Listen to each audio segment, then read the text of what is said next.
എല്ലാ വർഷവും ഞങ്ങൾ മുടങ്ങാതെ പങ്കെടുക്കുന്ന ഒരു ഊട്ടുതിരുന്നാളാണ് തൃശ്ശൂർ ലാറ്റിൻ ചർച്ചിലെ വിശുദ്ധ അന്തോണീസ് പുണ്യാളൻ്റെ ഊട്ടുതിരുന്നാൾ.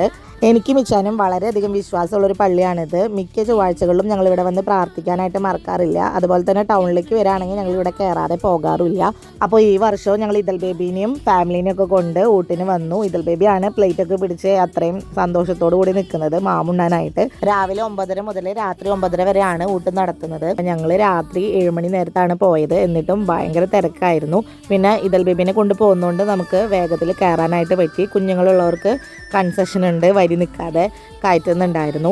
അങ്ങനെ നേർച്ച ഭക്ഷണമൊക്കെ കഴിച്ച് ഞങ്ങൾ നേർച്ച പന്തലിലേക്ക് വന്ന് പ്രാർത്ഥിച്ച് പള്ളിയിലും കയറി പ്രാർത്ഥിച്ചിറങ്ങിയപ്പോഴേക്കും ജനസാഗരമായിരുന്നു. ഓൾമോസ്റ്റ് എല്ലാ തൃശ്ശൂർക്കാരും വരുന്ന ഒരു ഊട്ടുതിരുന്നാളാണ്. അതുകൊണ്ട് തന്നെയാണ് ഇത്രയും തിരക്ക്. അതുകൊണ്ട് തന്നെ ശക്തനും കഴിഞ്ഞ് മനോരമയുടെ വഴിയിലേക്ക് വരെ ക്യൂ ഉണ്ടായിരുന്നു. പിന്നെ ഞങ്ങൾ അവിടെ നിന്ന് ഇറങ്ങി ഇതൽ ബേബിക്ക് കുറച്ച് ടോയ്സ് ഒക്കെ വാങ്ങിയിട്ടാണ് തിരിച്ചു പോകുന്നത്.